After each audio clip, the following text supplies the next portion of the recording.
नमस्कार साथियों। कि ये औपचारिक शिक्षा क्या है और अनौपचारिक और निरौपचारिक तीन शिक्षा के बारे में हम जानेंगे। तो चलिए शुरू करते हैं कि ये है क्या।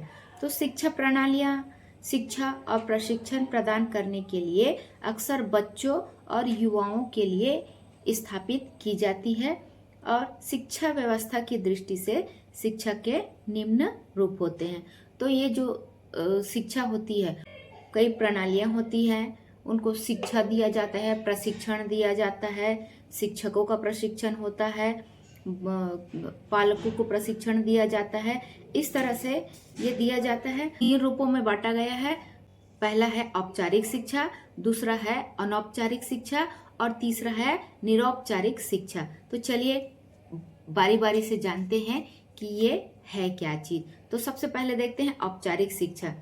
तो नियमित शिक्षा प्रक्रिया को औपचारिक शिक्षा कहते हैं। नियमित यानी कि जो हम रेगुलर स्कूल में जैसे जा रहे हैं, कॉलेज में जा रहे हैं, तो इसको हम औपचारिक शिक्षा कहेंगे। इस प्रक्रिया में छात्र एवं छात्राओं को नियमित रूप से शिक्षण संस्थान में शिक्षा प्राप्त करने के लिए जाना होता है। वही बताए, इसको कहते हैं रेगुलर यानी डेली बेसिस पे उनको जाना होता है। स्कूल हो चाहे महाविद्यालय हो, हाई स्कूल हो, वहां पर नियमित रूप से बच्चों को उस जो शिक्षा संस्थान है वहां पर इनको जाना होता है। और कई ये जो स्कूल के अलावा कई ऐसी शिक्षाएं हैं जो बच्चे पढ़ाई करते हैं, तो उनको भी नियमित रूप से वहां जाना होता है। तो इसको हम औपचारिक शिक्षा के अंतर्गत लेते हैं। अध्यापक भी नियमित रूप से छात्रों को शिक्षा प्रदान करते हैं, यानी कि वहां पर डेली रूटीन पे, मतलब उसमें क्या है, अध्यापक है वो सामने शिक्षा बच्चों को प्रदान करते हैं। इसके अंतर्गत निश्चित समय के अंदर पूर्व निर्धारित पाठ्यक्रम की शिक्षा दी जाती है। तो यहाँ पर पाठ्यक्रम शुरू से ही तय हो जाता है कि किस महीने में क्या पढ़ाना है, क्या करना है। एक निश्चित समयावधि होती है जिसके अंतर्गत उस पाठ्यक्रम को पूरा किया जाता है और उसके अंतर्गत शिक्षा दी जाती है। इस शिक्षा का वास्तविक जीवन से संबंध हो यह जरूरी नहीं होता है। यह वास्तविक जीवन से संबंधित नहीं होता है। इसको विद्यालय में एक पाठ्यक्रम या पाठ्य पुस्तक के अंदर पढ़ाया जाता है। ठीक है, ये हमारे जीवन के लिए उपयोगी हो या ना हो ये मायने नहीं रखता है। यह प्रक्रिया व्यक्ति को साक्षर बनाती है। साक्षर किसे कहते हैं? जो अपना सिग्नेचर कर ले, पढ़ाई कर ले, है ना, ये इसको कहते हैं साक्षर। तो ये सिर्फ साक्षर होता है और जीविकोपार्जन के लिए इसको तैयार किया जाता है। यानी कि जो शिक्षा वो प्राप्त करता है उससे अपनी जो जीवन है उसके लिए वो काम कर सके। जैसे कि क्लर्क है, उसके लिए योग्यता होती है, एक शिक्षक के लिए योग्यता होती है, एक मैनेजर है। तो इस तरह से उनकी एक योग्यता के अनुसार उनको जॉब मिलता है। तो ऐसे ही जैसे छोटी साक्षर ही हो गया तो उसको जोड़ना घटाना आ गया, तो क्या है, जैसे छोटे छोटे काम करने वाले होते हैं डेली बेसिस पे, तो वो भी ये इसका उपयोग कर सकते हैं, अपने जीविकोपार्जन के लिए करते हैं। औपचारिक शिक्षा है वो प्रमुख अभिकरण पाठशाला है। यहाँ पर कहाँ पर दी जाती है शिक्षा? पाठशाला में दी जाती है। पाठशाला में स्कूल है, विद्यालय है, वहाँ पाठशाला में दी जाने वाली शिक्षा औपचारिक शिक्षा है। और औपचारिक शिक्षा का उद्देश्य क्या होता है? ये हमें स्कूल में इसका जो शिक्षा है वो दिया जाता है। तो इसमें इसका मेन एम क्या होता है, उद्देश्य क्या होता है? तो बालक का सर्वांगीण विकास करना, जिसके अंतर्गत बालक का जो शारीरिक है, चारित्रिक है, बौद्धिक है ना, और सामाजिक और संवेगात्मक जो विकास होता है, इन सभी को उसमें आ सके। इस प्रकार से देश को सभ्य सुसंस्कृत नागरिक प्रदान करना। एक हमारा जो देश है वहां पर सभ्य व्यक्ति के रूप में और सुसंस्कृत के रूप में बच्चे को तैयार किया जाता है। बच्चों को व्यावसायिक औद्योगिक शिक्षा देना एवं उनका सामाजिक विकास करना, ये इनका मुख्य उद्देश्य होता है। किसका? औपचारिक शिक्षा का। तो चलिए आगे देखते हैं अनौपचारिक शिक्षा क्या है। तो अनौपचारिक शिक्षा यह है कि यह शिक्षा किसी निश्चित पाठ्यक्रम पर आधारित नहीं होती। अनौपचारिक शिक्षा है वो निश्चित पाठ्यक्रम पर आधारित नहीं होती। इस शिक्षा को देने का समय, क्रम एवं तारीख निश्चित नहीं होती। जैसे हम औपचारिक में देखे हैं, वह नियमित रूप से क्लास लगती है, उसका पाठ्यक्रम तय किया जाता है। लेकिन इसमें जो अनौपचारिक शिक्षा है, इसको देने का समय और जो उसका क्रम है, क्रम और तारीख, डेट कोई फिक्स नहीं होता है। किंतु औपचारिक शिक्षा के पूर्व इसकी नींव पड़ चुकी होती है ना। औपचारिक शिक्षा पहले दी जाती है, वहां पर उसका नींव होता है, मतलब बोला जाए प्राइमरी लेवल पे, ठीक है, या बेसिक पहली, दूसरी, तीसरी, ऐसा। उसके बाद ही ये जो अनौपचारिक शिक्षा है ये दी जाती। अनौपचारिक शिक्षा मानव की प्रथम सांस तक चलती रहती है। विद्यालय के बाहर मनुष्य अपने तथा दूसरों के अनुभव से जो सीखता है उसे अनौपचारिक शिक्षा कहते हैं। इसका मतलब है कि जो मनुष्य है, जो व्यक्ति है, वो खुद का अनुभव तो लेता है और दूसरे जो बताएंगे उसका भी अनुभव, ये सब करके जो सीखता है उसे हम अनौपचारिक शिक्षा कहते हैं। जैसे अनौपचारिक शिक्षा का अभिकरण परिवार होता है, परिवार से देख के व्यक्ति सीखता है। समाज होता है, धर्म होता है, पुस्तकालय, लाइब्रेरी ये होती है। उसका खेल है, खेल के द्वारा भी बच्चे ये इन चीज़ों को सीखते हैं। समाचार पत्र है, इसके द्वारा रेडियो है, दूरदर्शन है, और आजकल तो बेस्ट क्या है, मोबाइल हो गया है। तो इन चीज़ों से बच्चे अनौपचारिक शिक्षा के अभिकरण सीख लेते हैं। तो इनके कार्य क्या हैं, चलिए देखते हैं।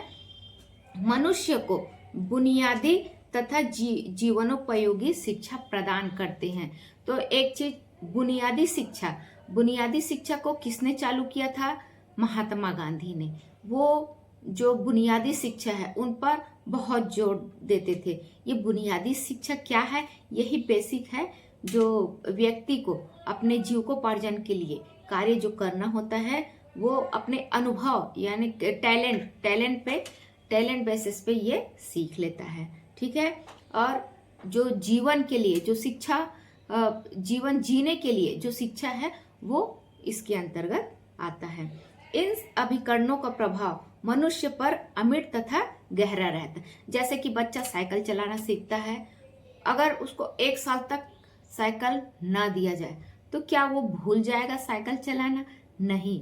ये इसी प्रकार से जो अनौपचारिक शिक्षा है, मान लो बच्चे को जो जीवन के लिए ये अनुभव लेते हैं, उनको यदि बिजली का काम सिखा दिया गया, मिस्त्री का काम सिखा गया, ऐसी छोटी जो उनको जो बुनियादी शिक्षा दी गई, तो वो कभी नहीं भूलता उस चीज को। ये एक अमिट और जीवन भर चलने वाली क्रिया होती है। कुछ समय के लिए बंद कर देगा लेकिन उस चीज को वो भूलता नहीं है। यह अभिकरण व्यक्ति के विकास में सहायक होती है। ये मेन पॉइंट है कि ये जो अनौपचारिक शिक्षा मिलती है वो उसके जीवन में बहुत गहराई तक असर डालती है और ये जो व्यक्ति है उसके विकास में आगे बढ़ने में बहुत ही महत्वपूर्ण भूमिका निभाती है। तो ये हुआ हमारा औपचारिक शिक्षा और अनौपचारिक शिक्षा।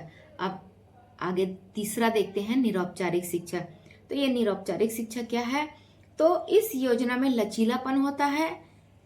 इस शिक्षा में आयु सीमा का बंधन नहीं होता है और ना ही किसी विद्यालय या बंद कमरे में दी जाती है, बल्कि यह शिक्षा संस्था के बाहर दी जाती है। इसका मतलब है कि यहाँ पर कोई उम्र का बंधन नहीं होता है और लचीलापन होता है, यानी इसको कम ज़्यादा अपने हिसाब से व्यक्ति कर लेता है। इसको विद्यालय जाने की ज़रूरत नहीं है, ना एक बंद कमरे में उसको बैठा के सिखाने की ज़रूरत है, ना तो इसमें आयु सीमा होती है, ठीक है। इसमें आयु सीमा नहीं होती, कोई भी उम्र में व्यक्ति आसानी से सीख सकता है। ठीक है। और इसको एक निश्चित रूप में न देकर यह शिक्षा है उसको संस्था से बाहर दिया जाता है। पाठ्यक्रम तय करने से पूर्व जिन्हें शिक्षा देनी है तथा शिक्षा देने के लिए उपलब्ध वातावरण का ध्यान में रखकर पाठ्यक्रम बनाया जाता है।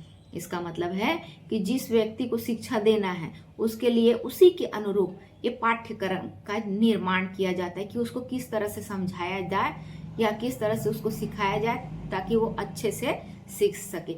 इस चीज पर विशेष ध्यान दिया जाता है और उसको उसी के अनुसार वातावरण में उसको वो शिक्षा दी जाती, उसी के अनुरूप वातावरण का निर्माण किया जाता है।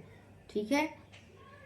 तथा उसे शिक्षार्थी तक प्रत्यक्ष रूप से पहुंचाने का प्रयास किया जाता है और इस चीज को शिक्षार्थी जो सीखने वाला है उसको शिक्षार्थी तो जो सीख रहा है उस तक उसको पहुंचाने का काम किया जाता है। इस योजना में पाठ्यक्रम पूरा करने के लिए समय सीमा निश्चित की जाती है तथा स्वयं सीखने की प्रक्रिया पर आधारित होती है। तो इसमें एक निश्चित टाइम दिया जाता है कि इस समय में आपको इस कोर्स को पूरा करना है, ऐसा उसमें तय कर दिया जाता है और उस समय सीमा के भीतर उस शिक्षार्थी को वो जो